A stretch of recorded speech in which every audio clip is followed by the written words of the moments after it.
तो hello everyone, welcome to Apogee classes.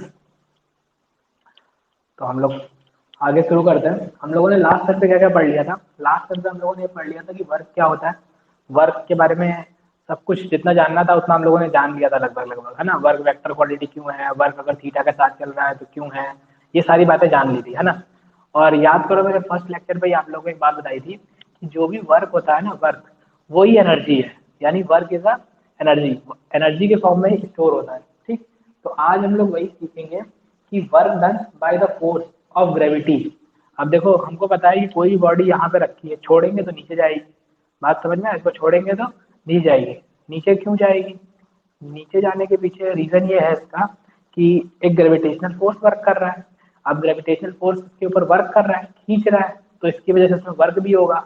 और अगर इसमें वर्क होता है, क्या होता है? वर्क। इसमें अगर वर्क होता है तो इट मीन्स कि इसमें कोई ना कोई एनर्जी भी सेव होगी होगी।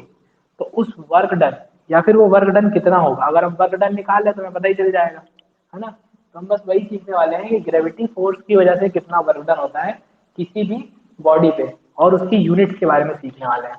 बात समझ में आया? तो इसमें हम लोग यही सब सीखने वाले हैं। ठीक। क्या कल क्वेश्चन था बेटा? क्वेश्चन क्या था कल? रिमेम्बर कराओ, मुझे याद नहीं है। अच्छा अच्छा अच्छा। हाँ, तो कल आप लोगों को क्वेश्चन के साथ छोड़ा था ना कि theta is equal to 180 degree, तो वर्क की वैल्यू क्या आएगी? तो भाई उसमें वर्क की वैल्यू निगेटिव आएगी, क्योंकि थीटा निकाल लो। कॉस थीटा, कॉस 180 की वैल्यू क्या होती है? -1। ठीक है। निकालना आता तो बढ़िया, नहीं आता है तो याद कर लो अभी, ठीक है, क्योंकि अभी आगे सीखोगे। अभी इस साल सीख लोगे, ये सारी चीजें इस साल है तुम्हारे सिलेबस में। ठीक। तो इस बार तुम्हें सीखने को मिलेगा, तब तुम्हें समझ में आ जाएगा। बस इतना याद कर लो कि cos 180 इज इक्वल टू -1। तो हम लोग W बराबर क्या रख रहे थे? F S cos 180। 180 की जगह -1 रखोगे तो वर्क कैसा आ जाएगा? नेगेटिव आ जाएगा। ऐसा कब होगा? जब फोर्स एक डायरेक्शन में लगे और डिस्प्लेसमेंट दूसरी डायरेक्शन में लगे, यानी उन दोनों के बीच। बताया तो। वर्क मिनिमम होने का टाइम कब है? Work minimum is equal to F S cos 180। जब एफ एस कॉस एट क्या हो? 180 हो, तब के केस में वर्क मिनिमम हुआ। वही बता रहा हूँ भाई। कॉस 180 इज इक्वल टू -1 होता है। ठीक। अब कहोगे ये तो हमको पता नहीं, ये कैसे आया ये मत जानो अभी। ठीक है। बस इतना जानो। तो अब हमें हमको पता है कि इसमें क्या एफ एस रखेंगे और यहाँ रखेंगे -1, तो वर्क की वैल्यू क्या आ जाएगी? -FS आ जाएगी। यानी जो भी वर्क आएगा वो कैसा आएगा? निगेटिव आएगा। ऐसा किस केस में होगा? ऐसा होगा जब फोर्स इधर लग रहा हो और डिस्प्लेसमेंट इधर हो रहा हो, उस केस में होगा। समझ रहे हो? किसी ऑब्जेक्ट पे फोर्स इधर लगे और डिस्प्लेसमेंट इधर लगे, और इन दोनों के बीच का एंगल तब क्या बनेगा? 180 डिग्री। समझ गए? अब तुम्हारे दिमाग में आएगा कि भैया ऐसा कैसे पॉसिबल है, जब किसी बॉडी पे फोर्स इधर लगा है और डिस्प्लेसमेंट अपोजिट डायरेक्शन में हो, ऐसा कैसे पॉसिबल है? तो भैया सब कुछ पॉसिबल है। जब इलेक्ट्रोस्टैटिक्स पढ़ोगे और इलेक्ट्रोस्टैटिक्स में इलेक्ट्रिक फील्ड इधर की डायरेक्शन में लगाओगे, जिसकी वजह से फोर्स इधर की डायरेक्शन में लगेगा, जिसकी वजह से फोर्स इधर की डायरेक्शन में लगेगा। और अगर यहाँ पे पॉजिटिव चार्ज है तो उसके ऊपर डिस्प्लेसमेंट किधर करेगा? इधर की तरफ करेगा। बात समझ गए? इस वजह से उस समय जो एंगल आएगा फोर्स और डिस्प्लेसमेंट के बीच में, वो कितना आएगा? 180 डिग्री आएगा। तो ये एक इसका क्या है? एग्जाम्पल भी तुम्हारे सामने है, वो तुम्हें समझ में आएगा नहीं अभी, लेकिन बस ये चीज जान सको। ठीक है। बताओ। बिल्कुल नहीं, बिल्कुल नहीं बोल सकते। तुम मुझे बताओ, 0, 0, 1 और -1 सबसे छोटा कौन सा है?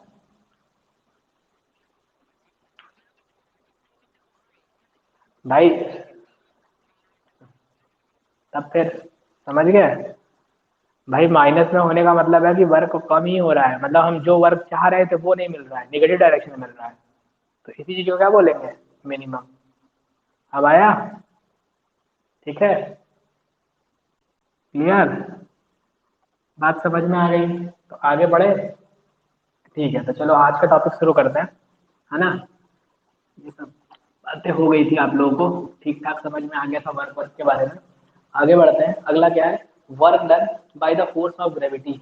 Work done by the force of gravity, work done by the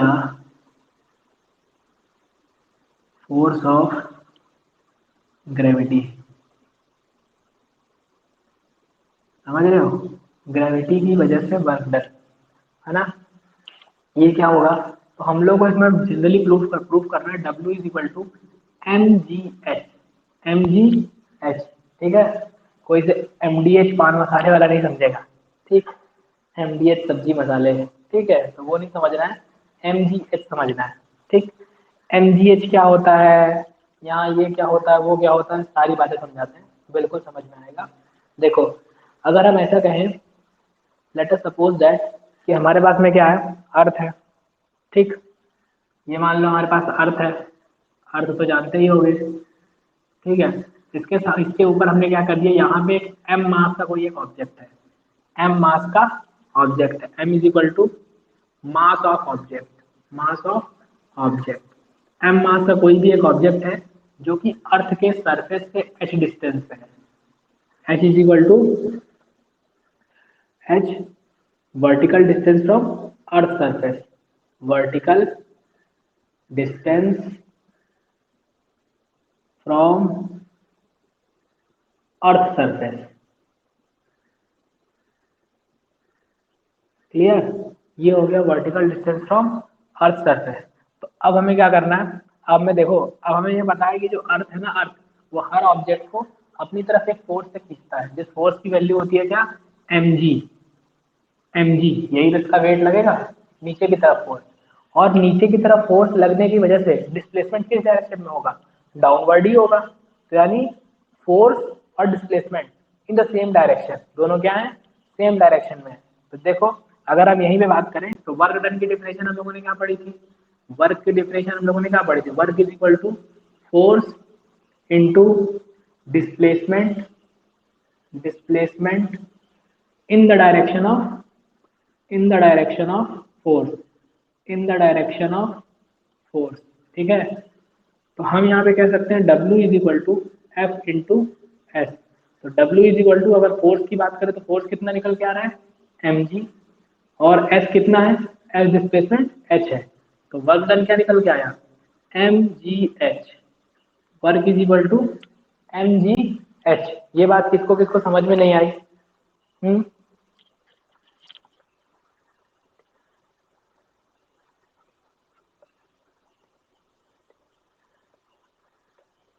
बात समझ में आई, ये पूरी की पूरी बात समझ में आ गई होगी, है ना। तो देखो, अगर ठीक ऐसे ही कहें, देखो अब अगर तुम्हें एक लिफ्ट की बात बताते हैं, किसकी बात बताते हैं, लिफ्ट की। लिफ्ट जानते हो, लिफ्ट, जब भी आप लिफ्ट में बैठते हो, तो लिफ्ट में जब आप अपवर्ड जाते हो, क्या जाते हो, अपवर्ड जाते हो, तो आपके ऊपर जो फोर्स लग रहा होता है ना, आपके ऊपर जो वर्क हो रहा होता है, वो work is equal to minus mgh हो रहा होता है, ठीक, नेगेटिव डायरेक्शन में। क्यों, क्योंकि इस समय डिस्प्लेसमेंट कहाँ हो रहा होता है, ऊपर की तरफ, और फोर्स कहाँ लग रहा होता है, नीचे की तरफ। इसीलिए क्या होता है, हमें अपने भार में कुछ बढ़ावत, जब हम ऊपर जाते हैं तो हमें लगता है हमारा भार, वेट क्या है, कुछ बढ़ गया है ना, ऐसा लगता है कुछ बढ़ गया है। लेकिन जब हम डाउनवर्ड जाते हैं, कहाँ जाते हैं, डाउनवर्ड जाते हैं, तो हमारा W बराबर क्या होता है, mgh नीचे की तरफ लग रहा होता है, फ्री फॉल हो रहा होता है, तो हमें ऐसा लगता है कि हमारा वेट क्या हो रहा है, कुछ ना कुछ घट रहा है। तो ये सारी बातें समझ में आ गई कि नहीं आ गई, ठीक है, बात समझ में आई कि नहीं आई, है ना। देखो, अब इसी वजह से तुम्हें एक चीज और यहाँ पे हम बताएंगे एनर्जी के बारे में, तो एनर्जी के बारे में बाद में बताएंगे, जब एनर्जी शुरू करेंगे तब एनर्जी के बारे में भी यही सारी बातें बतानी पड़ेंगी तुमको। लेकिन एक बात यहाँ जान लो एनर्जी के लिए, देखो, अब जैसे मैं कह रहा हूँ कि ये बॉडी है, ठीक, ये बॉडी है, इस बॉडी को मैंने उठा के इतनी हाइट पे रख दिया, अर्थ सरफेस से कुछ भी हाइट होगी यहाँ पे रख दिया, तो इस समय पता है इस बॉडी में एक एनर्जी स्टोर है, ग्रेविटी की वजह से। कितनी एनर्जी स्टोर है, mgh, m इसका मास, g ग्रेविटेशनल एनर्जी जो कि सेम रहती है 9.8 मीटर पर सेकंड स्क्वायर, है ना। It is varies from point two point of the earth. दूसरा, इसकी यहाँ से हाइट, इसकी यहाँ से हाइट, ये एनर्जी इसमें स्टोर्ड है, ठीक है। इसके पास इतनी एनर्जी हमेशा है, कितनी, mgh। अगर कोई भी बॉडी अर्थ सरफेस से कुछ हाइट पे है, अर्थ सरफेस से कुछ हाइट पे है, तो उसके अंदर mgh energy, mgh energy store है। अब वो एनर्जी इस बॉडी के अंदर नहीं है, इस बॉडी के अंदर नहीं है, जिसकी वजह से इसके मॉलिक्यूल मोशन करें। तो कहाँ है? इस बॉडी के चारों तरफ जो ग्रेविटेशनल फील्ड है ना अर्थ, और इस बॉडी के चारों तरफ का जो फील्ड दिख रहा है तुम्हें, जिसमें एयर वेयर है, उसी में स्टोर है। जैसे ही इसको हम यहाँ से छोड़ देंगे वैसे ही फ्री फॉल डाउन करेगा, और फ्री फॉल डाउन किसकी वजह से करेगा? इसकी वजह से। और यही एनर्जी चेंज किस में हो जाएगी? काइनेटिक एनर्जी में, जो कि इसको मोशन मोशन देगी। बात समझ में आया? ऐसा स्पेस में नहीं होता है, स्पेस का कोई अपना ग्रेविटेशन फील्ड नहीं होता है। तो देखो स्पेस में जैसे ही हम बॉडी को लेके जाते हैं और अगर ऐसे छोड़ दें तो वहाँ वहीं रह जाती है, नीचे नहीं आ पाती है। क्यों? क्योंकि उसके पास ऐसी कोई एनर्जी ही नहीं है जो उसकी, ऐसी कोई पोटेंशियल एनर्जी है ही नहीं उसके पास जो उसे काइनेटिक एनर्जी में चेंज चेंज कर सके। बात समझ में आई? ये बात समझ में आई कि नहीं आई, जल्दी बताओ।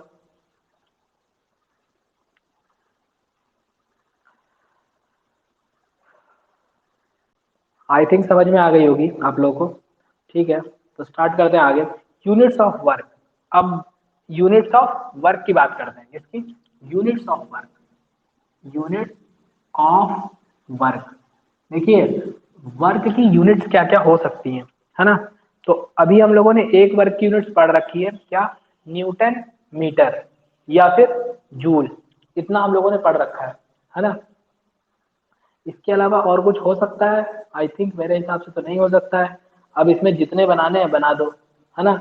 मैंने तुम लोगों को कल बता दी थी, है ना, यूनिट्स ऑफ। मुझे एक चीज और बता दो, मुझे आज अभी एक चीज और बता दो कि वन अर्ग वन अर्ग के बारे में बताया था। One erg is equal to how much joule, how much joule. One erg is equal to how much joule. बताइए कितने जूल होंगे? मैंने लास्ट टाइम ये सारी बातें आप लोगों को सिखा दी थी, सीजीएस में यूनिट और दुनियादारी में सब में यूनिट बता दी थी, है ना?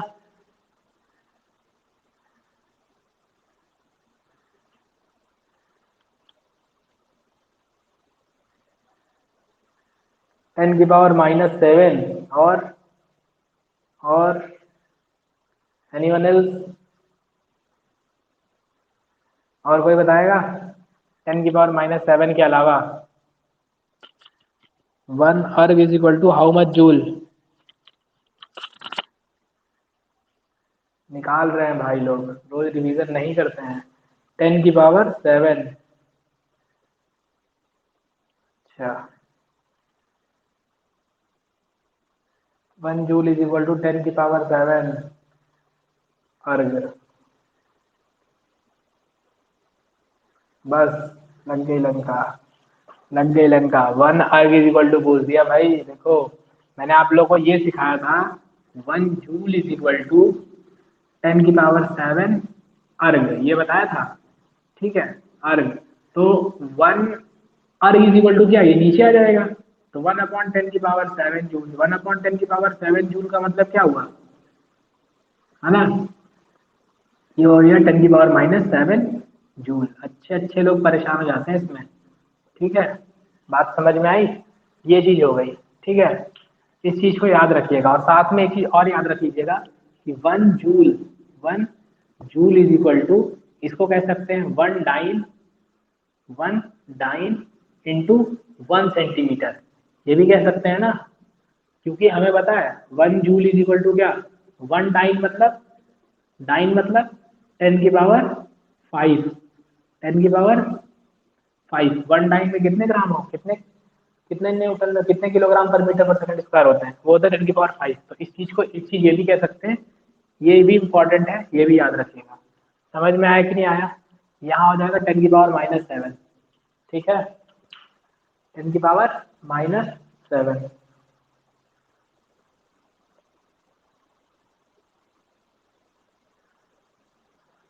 उल्टा नहीं होगा भाई, सही है। ठीक है, चलो बात समझ में आया ना? नहीं निकालना भाई तो निकाल लो ना, 1 जूल इज इक्वल टू क्या होगा।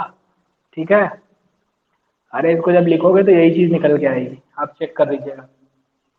ठीक, 1 erg is equal to 1 dine पर सेंटीमीटर। इसको ऐसा लिख ले, ज्यादा ज्यादा अच्छा रहेगा, ये ज्यादा सुटेबल रहेगा। यहाँ अर्ग कर लो, 1 अर्ग कर लो, sorry. 1 erg is equal to 1 dyne 1 dyne 1 centimetre. ये बात समझ में आ गई? तुमसे 1 अर्ग की डेफिनेशन पूछता है, पूछता है what is the definition of one अर्ग, तो आप बताओगे आप ये बता दोगे कि एक अर्ग वो होता है ना, हम one one erg is said to be when the work of the body is one dyne, the force is applied of the body is equal to one dyne, and the displacement is 1 centimeter. Then we can say that one अर्ग, work done is one अर्ग। बात समझ में आया? मतलब इन दोनों का एक एक कर दो, एक डाइन और 1 सेंटीमीटर डिस्प्लेसमेंट जब होगा, एक डाइन फोर्स अप्लाइड करने की वजह से जिस बॉडी पे 1 सेंटीमीटर का डिस्प्लेसमेंट होगा, तो उस समय जो बॉडी के अंदर वर्क हुआ होगा उसे कितना बोलेंगे? वन अर्ग बोलेंगे। बात समझ में आ गई? ये याद रखिएगा, वन अर्ग बोलेंगे या फिर 10⁻⁻⁷ जूल बोलेंगे। ठीक है, चलो ये बातें क्लियर हो गई है ना। तो अगली चीज आती है पावर के बारे में। किसके बारे में आती है? पावर, शक्ति, है ना। अगली चीज आती है पावर के बारे में। तो पावर भी फटाफट देख लीजिए, है ना। पावर क्या होता है?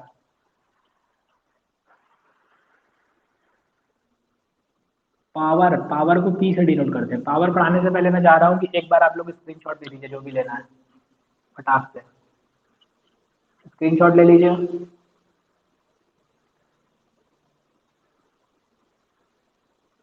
I think screenshot is done.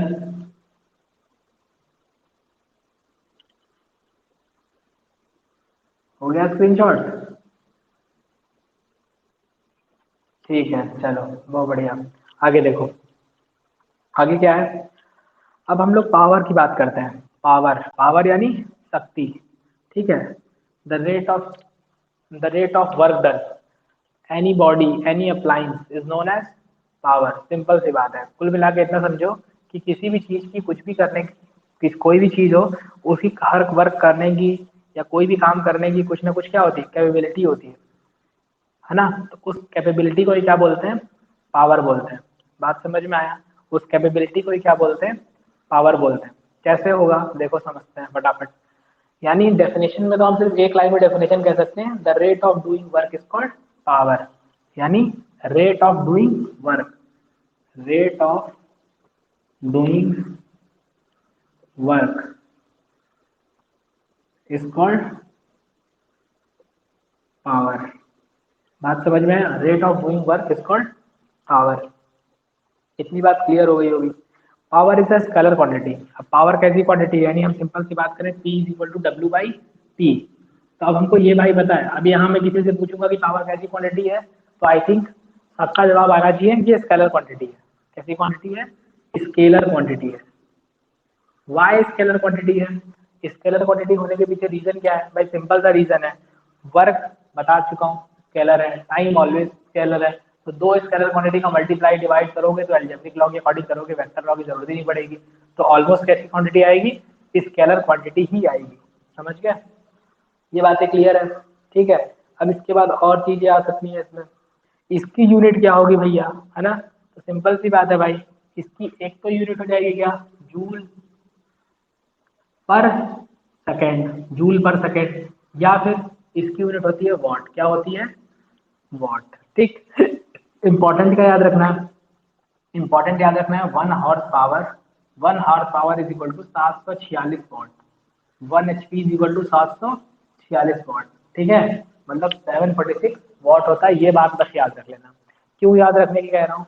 घर में सुना ही होगा, अपने अपने घरों में सुना ही है ना सबने, कि हमारे घर में 1 हॉर्स पावर की मोटर लगी है, 1.5 हॉर्स पावर की मोटर लगी है, 1 HP की मोटर, 1/1.5 HP की मोटर, ये सारी बातें बताई है ना। तो वही HP है। क्लियर है? ठीक है, वही क्या है? हमारा HP है। इतनी बात समझ में आ गई? ठीक है। अब एग्जाम्पल मशीन वशीन के बारे में जो भी दे रखा है, सब कुछ यही दे रखा है। अब इसके एग्जाम्पल आप पढ़ते रहिए। बस यहाँ से एक फॉर्मूला और डिराइव होता है, वो भी डिराइव करके आज बता देते हैं, है ना। देखो, अब यहाँ से एक नया फॉर्मूला हम लोग डिराइव कर सकते हैं, या इसकी डेफिनेशन को दूसरे तरीके से कह सकते हैं। क्या कह सकते हैं? सुनो फटाक से, है ना। तो दूसरे दूसरे को कैसे कह सकते हैं? तो देखिए, दूसरा हम लोग अभी जानते हैं P is equal to W by T, है ना। हम लोग को ये भी पता है कि वर्क इज इक्वल टू क्या होता है? Force into displacement, force into displacement. तो अगर हम यहाँ पुट कर दें फोर्स इंटू डिस्प्लेसमेंट, तो ये force into displacement into T, तो अब सभी को पता है ना डिस्प्लेसमेंट अपॉन टाइम क्या होता है, displacement upon time, displacement upon time क्या होता है, डिस्प्लेसमेंट अपॉन टाइम की बात करें तो ये क्या होता है, वेलोसिटी होता है। ये बात सबको पता है, पहले पढ़ा रखा है, वेलोसिटी होता है। तो हम यहाँ पे कह सकते हैं F into V, F into V. बात समझ में आई नहीं, क्लियर। तो एक फॉर्मूला ये भी हो सकता है कि power is equal to force into velocity. आगे जब न्यूमेरिकल करोगे ना तो इन सब चीज़ों का बहुत यूज आने वाला है। तो अगर यहाँ से इसकी यूनिट निकालें तो यहाँ से पावर की यूनिट क्या आ जाएगी, न्यूटन मीटर पर सेकेंड, न्यूटन मीटर पर सेकेंड। याद रखना बेटा, एग्जाम में एग्जामिनर यही वाला ऑप्शन देता है। जब 1 नंबर में क्वेश्चन आएगा तो यही, 1 नंबर में जब आएगा ना टिक द करेक्ट ऑप्शंस में, तो ये ऑप्शन आएगा, ये ऑप्शन नहीं आएगा बॉट क्लिक करके पावर की। तब आप मार के आओगे कुछ और इधर उधर, फिर कहोगे पता नहीं क्या दे दिया, गलत है। तो उसके चक्कर में मत रहिएगा, इसे पढ़ के जाइएगा, ठीक है। बात समझ में आ गया कि नहीं आ गया, है ना। इसका जो एसआई यूनिट है वो आप खुद निकाल के लाएंगे घर से, ठीक है। तो आज के लिए यहीं पे रोकते हैं, बाकी बातें कल करेंगे, है ना। और जो भी लोग इस वीडियो को देख रहे हो, जो यहाँ देख रहे हो, वीडियो को निकलने के बाद भैया रेटिंग दे देना, रेटिंग का ऑप्शन आता ही होगा, ठीक है। और जो लोग यूट्यूब पे देख रहे हैं, जिन्हें यूट्यूब पे देखेंगे, वो लोग क्या करेंगे, वो लोग लाइक शेयर सब्सक्राइब जो भी करते हैं वो कर देंगे। और मेन बात ये है यहाँ पे कि अगर आपको कुछ भी क्वेरी है, अगर आप इसके डाउट सॉल्व करना चाहते हैं, तो अपोजी क्लासेस के नाम से चैनल है, चैनल का लिंक डिस्क्रिप्शन बॉक्स में मिल जाएगा वहाँ पे। या फिर मैं मेरी एक टीचमेंट पे ये वेबसाइट है, उस वेबसाइट पे जा करके कुछ डिटेलिंग मांगेंगे, वो ऊपर फ़ोन जैसा आइकन बना होगा, उस पर क्लिक करेंगे, आपकी कुछ डिटेलिंग मांगेंगे और मेरे साथ डायरेक्ट कॉन्टैक्ट कर सकते हैं सीधे। वहाँ पे अपनी क्वेरी भेज देंगे, कोई भी क्वेश्चन में प्रॉब्लम होगी तो आप देख लेंगे, ओके। अच्छा, अब आप लोग बताओ, आप लोगों के पास कोई डाउट है, एनी डाउट, कमेंट आ रहा है, नहीं कोई डाउट नहीं है, कोई डाउट नहीं है, ओके। तो जितना बताया उतना कर लीजिएगा। और रही बात कल के टेस्ट की, है ना, कल के टेस्ट की, तो कल का टेस्ट मैं ऐड ऑन कर दूंगा, ऐड ऑन करते नोटिफिकेशन आ जाएगा, टाइम अच्छा खासा दे दूंगा, आराम से अपने आप से जब टाइम मिला दिन भर में तब कर लीजिएगा, ठीक है। और फिर हमें बता दीजिएगा, डन। बात समझ में आई, जब जब टाइम मिले तब आप हमें बता दीजिएगा कि हमें क्या करना है, ठीक। तो चलिए, और भैया इसके न्यूमेरिकल प्रैक्टिस आप करते रहिए, न्यूमेरिकल प्रैक्टिस करते रहिए, और जो पिछला चैप्टर मैंने पढ़ा दिया है ना उसके रिवाइज करते रहिए। अगर कोई डाउट आता है तो आखिरी के 5 मिनट में हम डाउट लेंगे और यहाँ सबके डाउट सॉल्व करेंगे, ठीक है। तो आप आराम से पढ़ सकते हैं, है ना। और जिसको जिसको ये शेयर करना है कर सकते हैं, और जो भी अलग से आके जुड़ना चाहता है तो इसी से जुड़ के आराम से पढ़ सकता है। अब तो ईजी हो गया है, ठीक। चलो, ओके, फिर क्लास एंड कर रहे हैं।